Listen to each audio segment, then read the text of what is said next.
Bueno, yo lo primero es que, no voy a ahondar en esto, pero coincido palmariamente con toda la parte conceptual del documento. Y la parte programática, si bien coincido básicamente con todas las propuestas específicas, que son bastante claras, porque muchas de ellas ya están funcionando, cuando vean la parte programática de la propuesta, muchas de esas perspectivas ya están funcionando y algunas, lo que se propone, la propuesta es de mejora. Pero yo no voy a hablar del fenómeno de situación de calle porque entiendo que la problematización del campo está suficientemente bien hecha en el documento, con los anexos, o sea que esa parte no tengo nada que agregar, pero entonces, para no sumarme al aplauso, lo que voy a dar es de problematizar las cosas que me parecen que a veces hay que puntualizar en estos programas, es decir, por dónde arrancamos entonces, porque si esto llega así a un tomador de decisión, puede arrancar por cualquier lado, puede arrancar por donde le parezca, por donde tenga más presiones, capaz que no sabe o no tiene la posibilidad de definir cuánto es el monto que se precisa para hacer que esto tenga relativo impacto en la política, pero además, acá hay personas que saben mucho más que yo de situación de calle y en el documento están referenciadas también, por lo único que voy a hablar es por situación de calle y el entrecruce con la salud mental y el uso de drogas. En el documento aparece una tensión, no sé si permanente, pero en varios momentos una tensión entre lo universal y lo focal. Y generalmente cuando hablamos, por lo menos en el ámbito técnico, se menosprecia lo focal en función de lo universal, lo cual es lógico cuando miramos la política pública desde una perspectiva ampliada. Es decir, bueno, ¿cuándo aparece lo focal? Lo focal aparece cuando lo universal fracasa.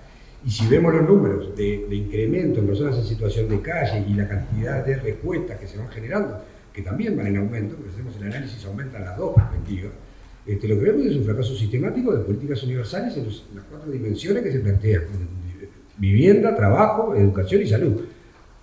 Eso es como de lo indiscutible, o por lo menos de que no hay mucho que agregar. Entonces a veces la focalización aparece cuando viene una persona a una institución a solicitar una respuesta a un problema y esa respuesta no se resuelve en esa puerta, sino que se resuelve en otra puerta. Entonces, por ejemplo, acá hay gente del ámbito de las drogas. Va a mí, es una persona que dice, yo me quiero internar. Bueno, entonces vaya a un lugar para internación. Acá no hay internación por uso problemático de drogas. Entonces lo enviamos a la Red Nacional de Atención en Drogas, a la persona vuelve a los 7 días y dice, no he resuelto el problema. Vuelve a los 7 días y no he resuelto el problema.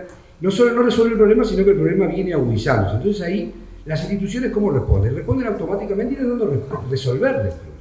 Y ahí aparece la hiperfocalización de las políticas, que es un drama por un lado, pero en realidad es una respuesta de supervivencia de la institución. La institución tiene que empezar a calmar o colmar esa demanda que le sigue como el pájaro que decía de esquizoanálisis, que golpea la ventana sistemáticamente y no para. Hasta que no le demos bola a ese problema no lo vamos a resolver.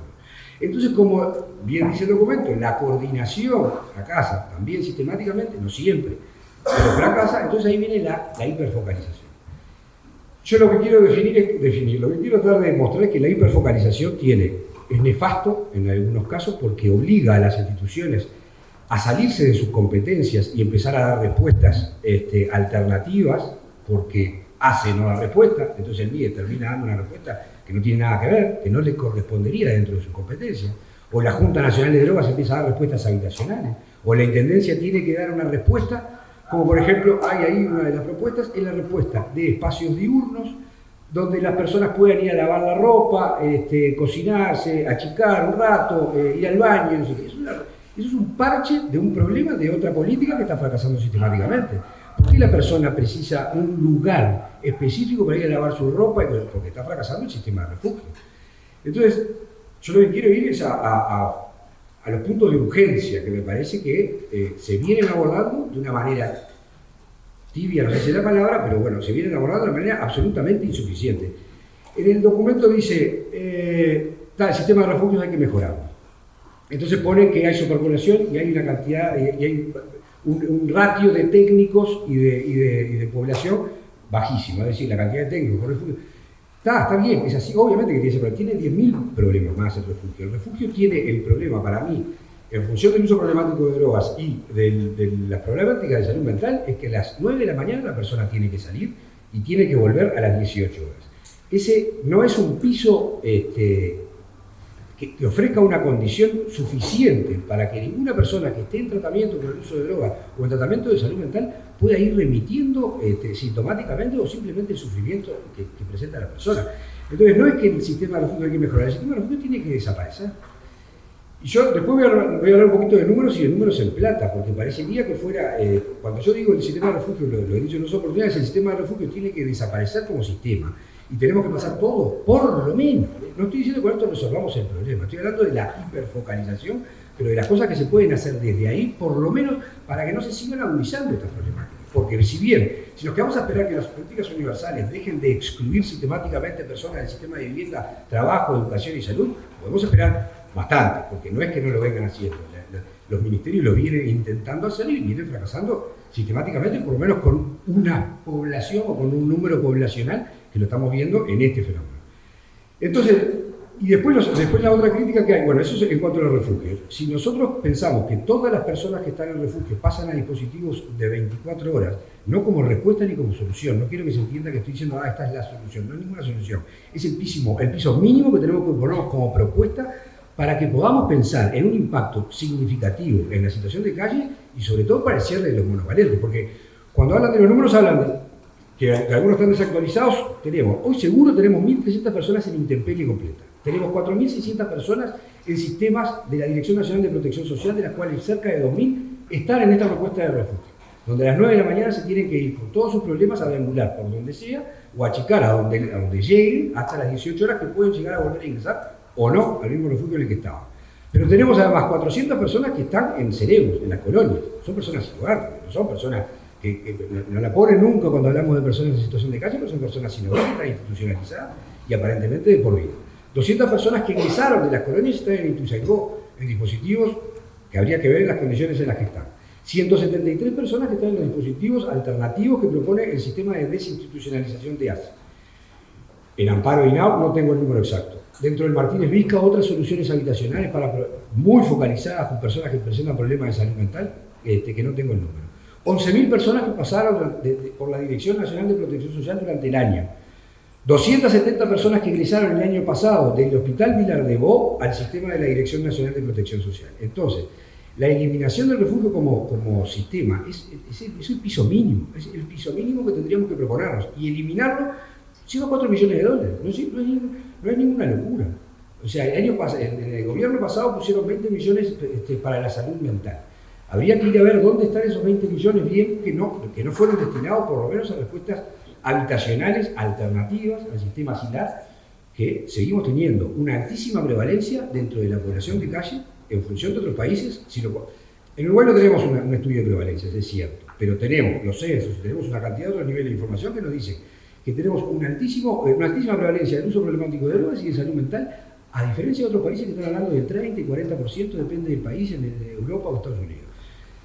Entonces, después, si queremos pasar todos los refugios a sistema 24 horas, son 4 millones de dólares, tampoco es ninguna locura. Para terminar con la colonia es $1 millón. Y estoy hablando con este millón de dólares que suma al final, suma más o menos, suma 10 millones de dólares. Es para, por lo menos, tener un piso positivo donde podamos empezar a pensar toda esta integralidad que propone el programa. Porque no es que con esto vamos a resolver, repito, para que no se piense que con esto vamos a resolver nada, pero si una persona que está en tratamiento va a situación de intemperie o a situación de refugio, no podemos pensar que haya ningún impacto positivo en su salud, ¿sí? A partir de esto yo calculo que se necesitarían otros 10 millones de dólares más para todas las respuestas complementarias, que son todas estas, que son los centros diurnos, tipo la Casa de Colón, los centros comunitarios de atención de salud mental, pero todo eso tiene que partir arriba de un piso mínimo que sea este del que estamos hablando y que requiere 10 millones de dólares mínimo para empezar a hablar. Porque si no, ¿qué puede hacer el Centro Comunitario de Atención de Salud Mental, la Casa Colón, Ético, todos estos dispositivos, si le dicen, sí, resolvimos más o menos el problema de la angustia y el intento de autoeliminación o cualquier otro problema de salud mental que trajo la persona, si lo resolvimos de una manera súper hospitalaria, refiriendo además a la hospitalidad y no a la hospitalización, pero la persona después le vamos a decir, bueno, ahora tenés que irte a un refugio, y ahora tenés que irte, todos los esfuerzos que hagan, todos una cantidad, entonces estos dispositivos o un uso problemático de lo vamos a ver Ciudadela, la persona es atendida preciosamente, empieza a trabajar bien, lo mandamos de vuelta a una situación de una precariedad tal, que todos los avances que haya logrado, todos las mejoras que hayan logrado van a ir en balde seguramente. Y cortita, porque ya me quedan los últimos 5 minutos, entonces hablar de hospitalidad brutal y de continuidad de cuidados, donde una enorme respuesta que tenemos del Estado es la de los refugios y los centros de 24 horas que no se adaptan a las singularidades que después presenta esta población. Porque después hay que ver, ahí dice, sí, pongamos subsidios de alquiler y viviendas de autonomía y autogestionadas. Sí, están divinas.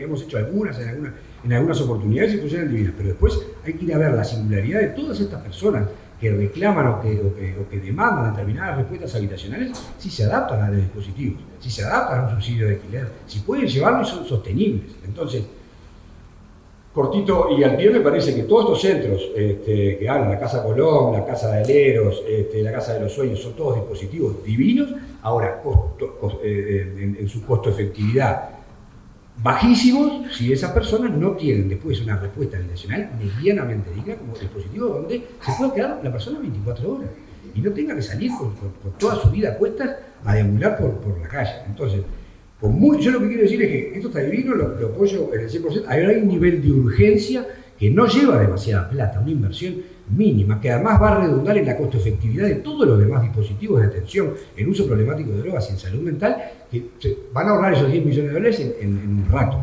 Y después un poco dentro del interinstitucional, me parece que hay otras tensiones, cuáles son las mesas para poder, bueno, habría que generar una unidad coordinadora clara de salud mental. Me parece que la Junta Nacional de Drogas viene en una línea bastante parecida, en lograr una unidad de coordinación de todos los dispositivos que se dedican por lo menos al abordaje de problemáticas singulares, que atraviesan además a las personas que están en situación de calle, pero está la Renadro muerta, habría que reflotarla, sí, no, son preguntas que la dejo.